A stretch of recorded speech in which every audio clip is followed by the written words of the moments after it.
నమస్కారం JP news కు స్వాగతం.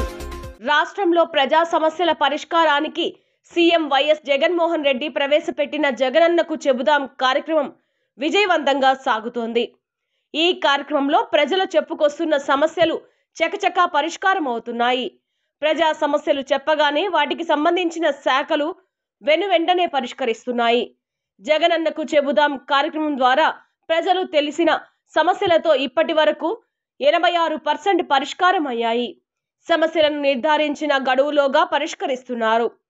ఈ కార్యక్రమం ద్వారా రాష్ట్ర వ్యాప్తంగా అనేక సమస్యలు పరిష్కారం అవుతున్నాయి. ప్రజల నుండి వచ్చే సమస్యల పరిష్కారాన్ని నేరుగా అధికారులతో పాటు శాఖాధిపతులు, జిల్లా కలెక్టర్లు, మండల స్థాయి అధికారులు పరిష్కరించి ప్రజలకు భరోసా కల్పిస్తున్నారు అధికారులు. ఇందులో భాగంగా డక్కిలి మండలంలో జరిగిన జగనన్నకు చెబుదాం కార్యక్రమానికి విశేష స్పందన లభించింది. డక్కిలి మండలంలోని ప్రజలు అర్జీల రూపంలో తమ సమస్యలను ఆర్డీఓ కిరణ్ కుమార్ కు తెలియజేశారు. ప్రతి అర్జీదారుని సమస్యను పరిశీలించిన ఆయన అన్ని సమస్యల పరిష్కరిస్తామని అర్జీదారులకు తెలియజేశారు. ముఖ్యంగా రెవెన్యూ, ఫారెస్ట్ భూములు ఉన్న వాటికి త్వరతగిన జాయింట్ సర్వే నిర్వహించి రెవెన్యూ భూములలో సాగు చేసుకుంటున్న రైతులకు న్యాయం చేస్తామని హామీ ఇచ్చారు.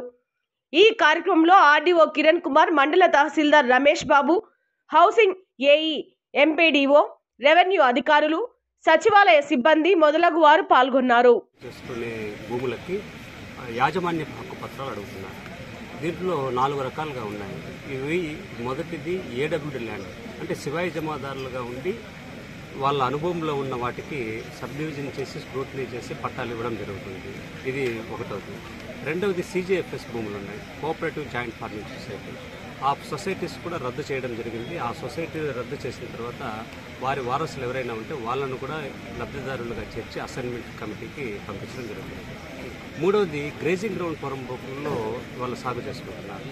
ఈ గ్రేజింగ్ గ్రౌండ్ పొరంబోకుల్లో మేతబీడు పొరంబోకుల్లో సాగు చేసుకుంటున్న భూములకి 3 మెన్ కమిటీ రిపోర్ట్ ద్వారా అది ఏడబ్ల్యూడీగా మార్చడానికి ప్రపోజల్స్ త్రూ డిస్ట్రిక్ట్ కలెక్టర్ ద్వారా CCLA గారికి పంపించి అది వచ్చిన తర్వాత వాళ్ళకి పట్టాలు ఇవ్వడం జరుగుతుంది. నాలుగవది ఫారెస్ట్ ల్యాండ్ ఇష్యూస్, అంటే ఇక్కడ ఫారెస్ట్ ల్యాండ్ బౌండరీస్ ఎక్కువగా ఉన్నాయి కాబట్టి ఇక్కడ జాయింట్ ఇన్స్పెక్షన్స్ అవసరం అవుతుంది. అది రెవెన్యూ అడవా లేకపోతే ఫారెస్ట్ అడవా అనేసి మొదట చూసుకోవాలి.